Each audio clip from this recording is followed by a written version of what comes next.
been talking about how to design setting sleeves in knitting. Last time we worked on the part of the sleeve that wraps around the arm, and today in this last part of the tutorial we're going to design the pattern for the sleeve cap. So the sleeve cap is not going to be nicely rounded like I drew it. It has a very schematic shaping, but amazingly it works. So it's going to look like that. And then there's the sleeve down here. We need to know how many stitches we have right when we begin the sleeve cap, and that is not difficult. It's where we left off. For my case, that was 56 stitches that we got by the time we get to the underarm with the sleeve. And then we're going to bind off some stitches, and that bind off is actually also easy. The stitches that you bind off here, we do it all at once. When you start with the sleeve cap, those come off right off the bat on each side. These will match the initial bind off that you did for the armhole. And if you remember, my armhole was done with 3, 3, and 2. We had 8 stitches to do, and we rounded by doing 3, 3, and 2. This matches here. So this would be 3. So that's pretty easy so far. Okay, then we need to do some planning.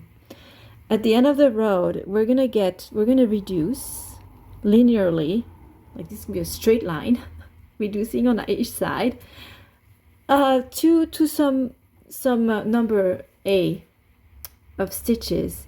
And this has to happen over a certain number of rows. And it is those numbers that we need to determine. So first, let's work in centimeters. So for the width at the top of the sleeve cap, for this A, there's rule of thumb number 1. What you need to do is you need to take your arm circumference, I'll refine what I mean by that, divide by 4, and then subtract 0.5 centimeters from that. The arm circumference is the one that's here, the one that you had at the top of the sleeve. And as an example, for me that was 26 centimeters. That's the 26 centimeters that led to the 56 stitches. So it's 26 divided by 4 minus 0.5. 26 divided by 4 works out to be 6.5, and then you want to subtract 0.5 centimeters from that, so that's 6. In my particular example, by the time I get to the top of the sleeve, I should be at 6 centimeters. You don't need the 0.0. It's I teach physics, so I can't shake the significant figure things. 6 centimeters. There you go. 6 centimeters. All right. And then for B, there's another rule of thumb. And the rule of thumb for B refers to the depth of the armhole. So first you need to take your knitted work, and hopefully by the time you're making, if you're doing this for the first time, you're designing this a pattern for fitted sleeves for the first time, you should definitely knit the other pieces. So you should have your armhole already done, and you can lay this piece flat and you can measure that height. Do it before blocking, because we're knitting before blocking. So before blocking, measure that, and you will find, well, for me, that's 19 centimeters. So let's say this is 19 centimeters. On the website I'm referring below, I'm taking this from the second website linked below. She calls that the armhole depth. Now, here's the rule of thumb.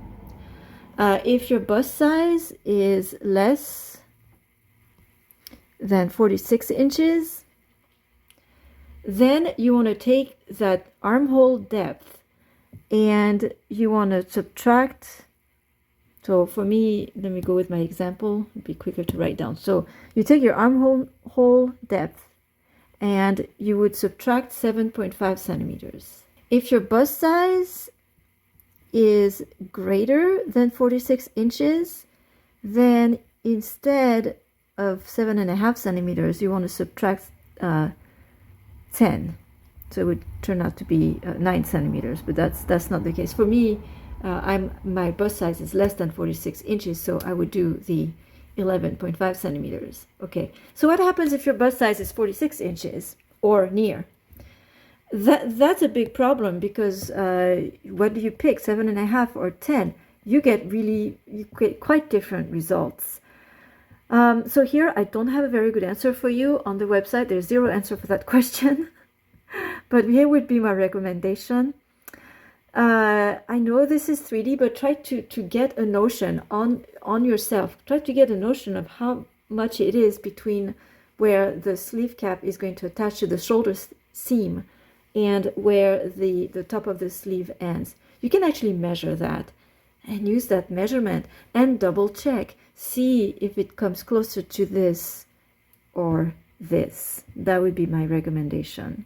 So next, we turn those centimeters into row and stitch counts. The 6 centimeters at the top of the shoulder is a horizontal measurement. So it's going to be stitches, 21 stitches per 10 centimeter for the size of my gauge. And that gives me 12.6 stitches, around that to 12. And then for B is vertical, so it's going to be a row count. And we get 28.75 rows, 29 rows, and we'll work with that. So let's summarize where we're at. When we start the bottom, let's start with this. Let's say that we had 56 stitches, and then we reduced 3 on both sides to match the armhole shaping. So now we are down to 50 stitches. This 50 stitches then in turn has to come down to 12 stitches over 29 rows. So let's see, that means we need to reduce 38 stitches over 29 rows. But again, remember that we're doing 2 at a time. Each decrease row is 1 on each side. So let's focus on just one side. On one side, that means 19 stitches. So if I do 29 divided by 19, I get 1.5. So I need to work a decrease row every 1.5 rows. So 1.5 is halfway between 1 and 2. So every 2 rows would be every right side row, and this is every row, when we don't like to do decreases every row. So what we do instead, we would change that to 2 stitches on each side, every right side row, and we'll alternate. So how you would translate this kind of decrease, it's kind of a sharp decrease. You would do 2 stitches and 1 stitch on each side, alternate, every right side row. And that completes the shaping of the sleeve. In sewing, there's this idea of making a mock version of the garment. So you take a cheaper, like the cheapest fabric you have laying around, you use base stitches just to test it out to make sure that the pattern is working, because sewing, when you're sewing, it has to fit really exactly, because you're not working with stretchy fabric. So there's not a lot of, it's not very forgiving. Knitting is more forgiving, but here we are trying to do something that is quite fitted, and we built it from scratch. So I would highly recommend doing the following. You should, so for the armholes, just work your garment. So do your front pieces, back, everything.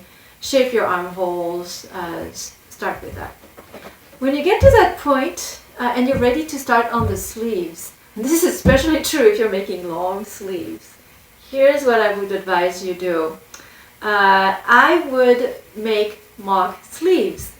What I would do is I would start my sleeves right under the armhole. So you know how many stitches you want your sleeve to have by the time you get to the armhole. So you cast on that number, and then you work a couple centimeters, like an inch, and then you do the sleeve cap. The sleeve cap is the tricky part. It's the thing that has to fit. And so you work your sleeve cap as you've determined, and you test it out. This will allow you, a sleeve cap is very quick to work out. I mean, this is not a lot of knitting here. So you can do this in an hour or even less.